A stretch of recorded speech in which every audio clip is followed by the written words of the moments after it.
بسم اللہ الرحمن الرحیم، اللہم صلی علی سیدنا محمد وعلی آل سیدنا محمد۔ السلام علیکم ورحمۃ اللہ وبرکاتہ۔ آپ کا بھائی عدنان ایک دفعہ پھر حاضر خدمت ہے، اور آج جو میں موضوع لے کے آیا ہوں، جو لائف سکل آپ سے شیئر کرنے جا رہا ہوں، وہ زندگی کی بہت ہی اہم لائف سکلز میں سے ایک ہے۔ اللہ کے نبی صلی اللہ علیہ وسلم نے بھی اس کے اوپر بہت ایمفسائز کیا ہے، اور وہ ہے غیبت کے ریفرنس سے۔ غیبت کے ساتھ ہی جڑا ہوا ایک اور معاملہ جس کو ہم بہتان کہتے ہیں، وہ بھی اس میں انشاءاللہ میں آپ سے شیئر کروں گا کہ غیبت کس کو کہتے ہیں، بہتان چیز کیا ہے، اس کے بارے میں اللہ کا حکم کیا ہے، اللہ کے نبی کی سوچ اس پہ کیا ہے۔ یہ سارا ڈسکس ہوگا ویڈیو کے پارٹ نمبر 1 میں، اور چونکہ موضوع تھوڑا تفصیل طلب ہے تو اس لیے اس کو میں نے سپلٹ کیا ہے۔ پارٹ نمبر 2 بھی ہوگا جس میں یہ ذکر ہوگا کہ یہ کیسے آپ اس سے بچ سکتے ہیں، how you can get rid of یہ جو ہیبٹ ہوتی ہے غیبت کی اور بہتان بازی کی۔ تو آئیے دیکھتے ہیں۔ جی، یاد رہے کہ یہ ایک ایسی ہیبٹ ہے جو کہ اگر آپ جاب کرتے ہیں، کہیں امپلائی ہیں یا بزنس کرتے ہیں امنگ ادر بزنسز، یا گھر پہ ہیں، ہاؤس وائف ہیں، یا کہیں پر بھی ہیں، ان اینی سوشل سچویشن اور کنڈیشنز، اگر آپ کے اندر یہ بری عادت ہے تو یہ آپ کی شخصیت کو مسخ کر دیتی ہے اور آپ کو گرو کرنے سے، ترقی کرنے سے روکتی ہے۔ دیٹ از وائی اس موضوع کو میں نے بڑا اہم جان کے اس کے اوپر بات کرنی چاہی۔ تو آئیے اس سلسلے میں دیکھتے ہیں کہ غیبت اور بہتان کی ڈیفینیشن ہے کیا، کہتے کس کو ہیں، اور یہ میں نبی صلی اللہ علیہ وسلم کی ایک حدیث شریف ہے، مسلم میں روایت ہے، اس سے آپ کو شیئر کرتا ہوں۔ یہ حدیث حضرت ابو ہریرہ سے روایت ہے، اور وہ کہتے ہیں کہ نبی صلی اللہ علیہ وسلم نے فرمایا، کیا تم جانتے ہو کہ غیبت کیا ہے؟ تو صحابہ جو پاس بیٹھے تھے انہوں نے کہا کہ اللہ اور اللہ کے رسول بہتر جانتے ہیں۔ تو آپ صلی اللہ علیہ وسلم نے فرمایا کہ اپنے بھائی کا اس طرح تذکرہ کرنا جو اسے ناپسند ہو۔ تو صحابہ جو پاس بیٹھے تھے انہوں نے پوچھا کہ یا رسول اللہ صلی اللہ علیہ وسلم، اگر یہ چیز اس بندے میں موجود ہو جس کا ذکر کیا جا رہا ہے تو تب بھی یہ برا ہے؟ تو انہوں نے کہا اسی کو غیبت کہتے ہیں، کہ اس کے اندر وہ برائی موجود ہو اور آپ اس کی غیر موجودگی میں اس برائی کا ذکر کریں تو یہ غیبت ہے۔ اور فرمایا نبی صلی اللہ علیہ وسلم نے کہ اگر اس کے اندر یہ موجود نہیں، یہ چیز یا برائی یا بات جو تم کہتے ہو، اور پھر بھی تم کہہ رہے ہو اس کے متعلق، تو یہ بہتان ہو جائے گا۔ اور آپ دیکھتے ہیں کہ ہم لوگ اکثر ایک بہت بری عادت ہے کہ جانے انجانے میں اپنے جو غیر موجود لوگ ہیں ان کے بارے میں کچھ بات ایسی کہہ جاتے ہیں جو ان کے سامنے کہنا اچھا نہیں ہوتا، پتہ بھی ہوتا ہے اس کو یہ پسند نہیں ہوگی۔ سو پلیز، یہ ایک ایسا گناہ ہے جو بے شمار کثرت سے کیا جاتا ہے انجانے میں، اور اس کی سنگینی کا آگے آپ سے ذکر کرتا ہوں، آپ دیکھتے رہیے۔ سو پلیز اس سے بچنا ہے۔ اب اسی کی ڈیفینیشن کے ریفرنس سے قرآن پاک کی سورہ الاحزاب ہے، آیت نمبر 58 ہے۔ اللہ تعالیٰ فرماتے ہیں، اور جو لوگ مومن مردوں اور مومن عورتوں کو ایسے کام کی تہمت سے جو انہوں نے نہ کیا ہو ایذا دیں تو انہوں نے بہتان کا اور کھلے گناہ کا بوجھ اپنے سر پر رکھا۔ اب یہ دیکھ لیجئے، بہتان کی ڈیفینیشن بھی قرآن پاک کی اس آیت میں بالکل واضح ہے۔ اس سلسلے میں سورہ نساء کی آیت نمبر 112 ہے۔ اللہ تعالیٰ فرماتے ہیں، اور جو شخص کوئی قصور یا گناہ تو خود کرے لیکن اس کا الزام کسی بے گناہ پر ڈال دے تو اس نے بہتان اور کھلے گناہ کا بوجھ اپنے سر پر رکھا۔ اب آپ دیکھ لیجئے اللہ تعالیٰ قرآن پاک میں بالکل واضح اس سلسلے میں کیا فرما رہے ہیں۔ اللہ ہمیں بچنے کی توفیق دیں۔ پھر سورہ الحجرات ہے، اس کی آیت نمبر 12۔ اللہ تعالیٰ فرماتے ہیں، اے اہل ایمان، بہت گمان کرنے سے پرہیز کرو کہ بعد گمان گناہ ہیں، اور ایک دوسرے کے حال کا تجسس نہ کیا کرو، اور نہ تم میں سے کوئی کسی کی غیبت کرے۔ کیا تم میں سے کوئی اس بات کو پسند کرے گا کہ اپنے مرے ہوئے بھائی کا گوشت کھائے؟ اس سے تو تم ضرور نفرت کرو گے۔ تو غیبت نہ کرو اور اللہ کا ڈر رکھو، بے شک اللہ توبہ قبول کرنے والا ہے، مہربان ہے۔ سبحان اللہ۔ اب آپ دیکھ لیجئے، غیبت کرنے کو اللہ تعالیٰ نے فرمایا اپنے مرے ہوئے بھائی کے گوشت کھانے کے مترادف ہے۔ کس قدر حقیر اور ہیچ اور برا جانا اللہ نے۔ اللہ تعالیٰ ہمیں اس کو سمجھنے کی اور اس سے بچنے کی توفیق دے انشاءاللہ۔ اس سلسلے میں سورہ الہمزہ ہے، آیت نمبر 1، فرمایا ہر غیبت کرنے والے، تانا دینے والے کی خرابی ہے۔ اللہ تعالیٰ سمجھ کی توفیق دے دے انشاءاللہ۔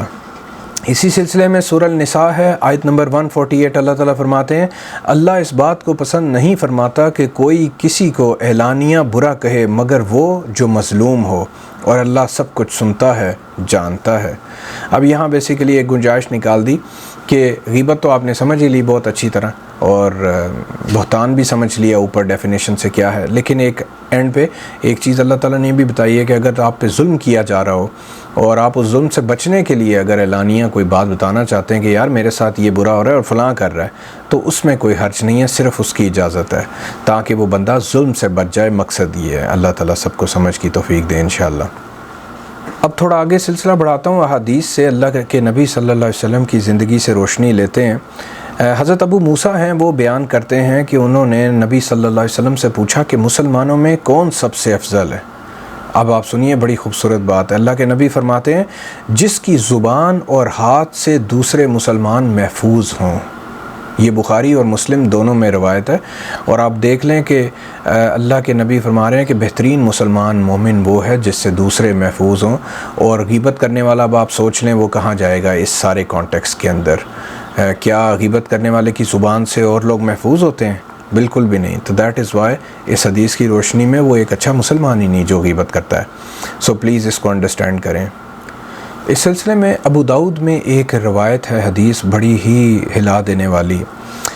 حضرت انس رضی اللہ عنہ سے روایت ہے، وہ کہتے ہیں کہ رسول اللہ صلی اللہ علیہ وسلم نے فرمایا کہ جب وہ معراج کے موقع پر گئے تو فرمایا کہ میں ایسی جگہ سے گزرا جہاں پہ انہوں نے دیکھا کہ کچھ لوگ ہیں جن کے ناخن تانبے کے ہیں، کاپر کے یعنی، اور وہ ان ناخنوں سے اپنے چہرے اور سینے جو ہیں وہ چھیل رہے ہیں۔ تو اللہ کے نبی صلی اللہ علیہ وسلم نے حضرت جبرائیل سے پوچھا کہ یہ کون لوگ ہیں؟ تو جبرائیل نے فرمایا یہ وہ لوگ ہیں جو اپنے بھائیوں کا گوشت کھایا کرتے تھے، یعنی غیبت کیا کرتے تھے اور لوگوں کی عزتوں کو پامال کیا کرتے تھے۔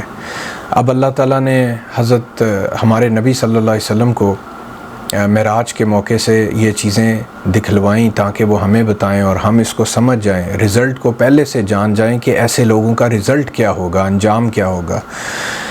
یہ صرف اس لیے تھا کہ ہم لوگ اس سے ہوش پکڑیں، عقل کریں اور برے انجام سے بچ جائیں۔ اللہ تعالی ہمیں سمجھنے کی توفیق دے انشاءاللہ۔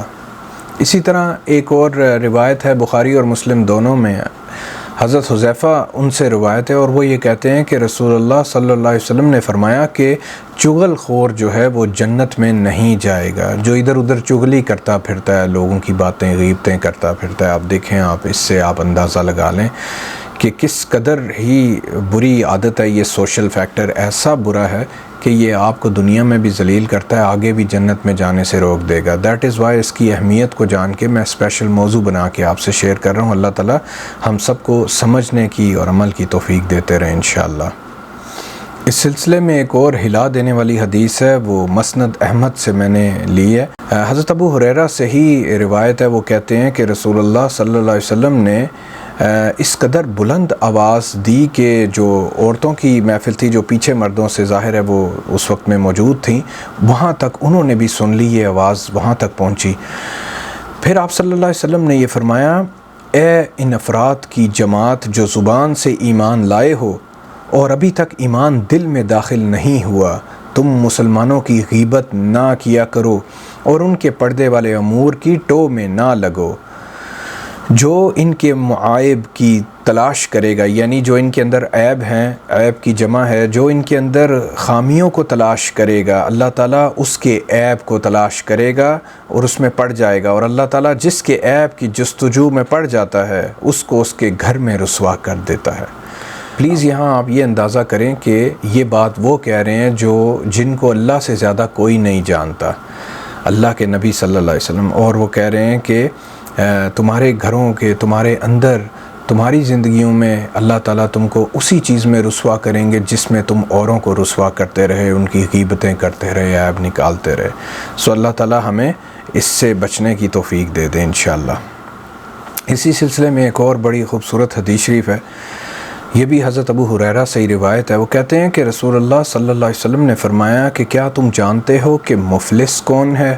صحابہ نے کہا ہمارے نزدیک تو مفلس وہ ہے جس کے پاس نہ درم ہے نہ کوئی دنیا کا ساز و سامان ہے۔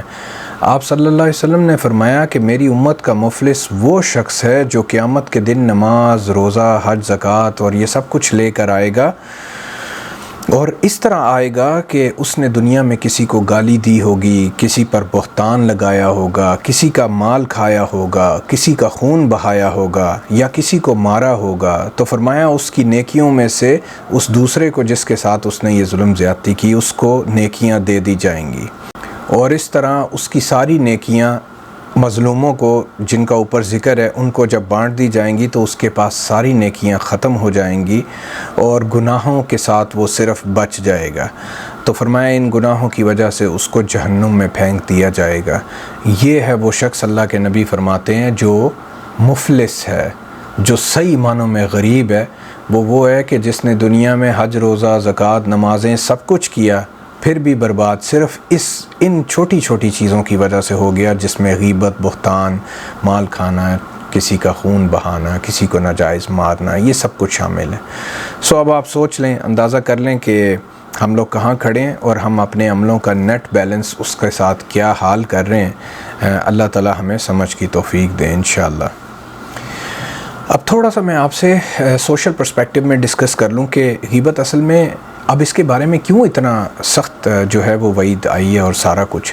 تو آپ سمجھ لیجئے کہ سوشل سیٹ اپ کے اندر یہ غیبت مسئلہ کیا کرتی ہے۔ جان رکھیے کہ انسانوں میں کوئی بھی پرفیکٹ نہیں ہوتا، ہم سارے جو ہیں وہ زندگی کو امپروو کرنے کی کوشش کر رہے ہوتے ہیں، لیکن پرفیکشن ابھی بڑی دور ہوتی ہے۔ کسی نہ کسی میں کوئی نہ کوئی چھوٹی بڑی خامی موجود ہوتی ہے۔ اب ہوتا کیا ہے کہ جب آپ کسی کے پیچھے اس خامیوں کا ذکر کرتے رہتے ہیں اور پھر ہر آدمی دوسرے سے، دوسرا تیسرے سے اور وہ چوتھے سے اس کا ذکر کرتا رہتا ہے، تو ہوتا کیا ہے، ہم اس کو سنو بال ایفیکٹ کہتے ہیں۔ جس طرح کہ ایک برف کا جو بال بنتا ہے جو پہاڑی علاقوں میں، برفانی جو علاقے ہوتے ہیں وہاں پر، اور وہ رول ڈاؤن کرتا ہے پہاڑ کے اوپر سے، تو جس طرح وہ نیچے آتا چلا جاتا ہے اس کے اوپر اور برف جو ہے وہ لپیٹی جاتی ہے اور وہ بڑا ہوتا چلا جاتا ہے۔ اس کو سنو بال ایفیکٹ کہتے ہیں، اور یہ چیز پیدا ہوتی ہے جب لوگ ایک دوسرے کی غیبت کرتے ہیں۔ وہ کرتے اتنا برا اس شخص کو پورٹرے کر دیا جاتا ہے جتنا وہ ہوتا نہیں ہے، اور اس سے کیا ہوتا ہے کہ زمانے میں سوشل سیٹ اپ میں ایک دوسرے سے نفرت پیدا ہوتی ہے، دوری پیدا ہوتی ہے، اور الٹیمیٹلی نہ وہ ٹیم، اگر کوئی ٹیم ہے جو کسی کمپنی میں، نہ وہ پرفارم کر پاتی ہے کیونکہ ان میں نفرتیں، کدورتیں بڑھ گئی ہوتی ہیں، نہ وہ معاشرہ، نہ وہ محلہ، نہ وہ شہر، نہ وہ ملک ترقی کر پاتا ہے جس میں اتنی نفرت پھیل جائے۔ یاد رکھیں کہ اس کا ایفیکٹ بہت زیادہ گہرا ہے اور دور تک اثر کرتا ہے، اسی لیے اللہ نے اور اللہ کے نبی نے اس سے منع فرمایا کہ یہ حرکتوں میں نہ پڑیں، نہیں تو ہوگا یہ کہ آپ کی ایز ٹیم، ایز قوم، آپ کی پرفارمنس جو ہے وہ برباد ہو جائے گی اور ٹرسٹ ایک دوسرے پہ شیٹر ہو جائے گا اور کامیابی آپ سے دور چلی جائے گی۔ یہ ریزن مجھے سمجھ میں آئی ہے کہ یہ کیوں اس کو اتنی برائی کہا گیا ہے اور اس سے بچنے کو فرمایا گیا ہے۔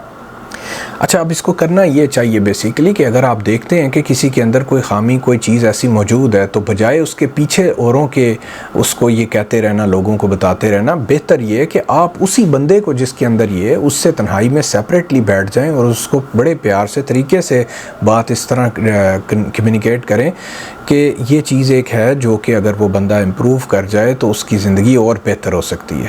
اور اگر آپ پیار سے یہ چیز اس کو کمیونیکیٹ کریں گے اور اچھے الفاظ میں کریں گے جو کہ اس کو چبھے نہ، تو آپ دیکھیں گے کہ وہ بندہ اس کو ایکسیپٹ بھی کرے گا اور اس کے اندر بہتری آ جائے گی، اس کی زندگی امپروو ہو جائے گی، اور وہ جو آپ نے ادھر ادھر جا کے غیبتیں کرنی تھیں اس کا صرف نقصان ہونا تھا، فائدہ کچھ نہیں ہونا تھا۔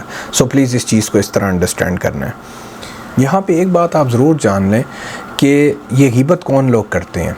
بیسیکلی یہ انسان کا بزدل ہونا ظاہر کرتی ہے۔ جو لوگ اندر کے روحانی طور پہ ایموشنلی کمزور ہوتے ہیں، اسپریچولی، یہ وہ لوگ ہوتے ہیں جو غیبت کرتے ہیں، because they are not having such a strong courage کہ وہ کسی کے سامنے آ کے اس بندے سے جس کے اندر وہ مسئلہ ہے اس کو ایکسپلین کر سکیں، اس سے بات کر سکیں، اس کو سمجھا سکیں۔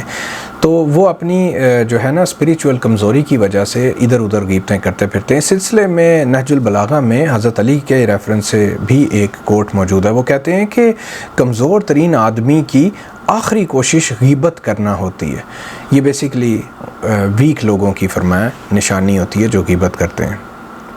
یہاں پہ میں اس سلسلے کو تھوڑا سا ختم کروں گا کیونکہ ویڈیو بہت لمبی ہو رہی ہے، اور پارٹ نمبر 2 کے اندر میں اب شیئر کروں گا آپ لوگوں سے کہ اس عادت سے اس بری عادت سے کیسے بچا جا سکتا ہے اور کیا چیزیں ہیں جو آپ کو ہیلپ کریں گی اس کے بچنے سے، وہی اصل بات ہے. کیونکہ سن تو لیا، ہم سمجھتے بھی ہیں کہ بری عادت ہے، لیکن جب تک یہ سمجھ نہ آئے یہ جائے گی کیسے، تب تک آپ کی زندگیوں میں امپروومنٹ نہیں آئے گی. سو آپ اسی سبجیکٹ کے اوپر ویڈیو کا جو پارٹ نمبر 2 ہے جو آگے آ رہا ہے وہ آپ ضرور دیکھیے انشاءاللہ، تاکہ آپ کو فائدہ پہنچے. اللہ سے دعا ہے اللہ تعالی ہمیں اپنے مقرب بندوں میں، پسندیدہ بندوں میں کر دیں انشاءاللہ. میرا اور آپ کا حامی و ناصر ہوں. السلام علیکم ورحمۃ اللہ وبرکاتہ.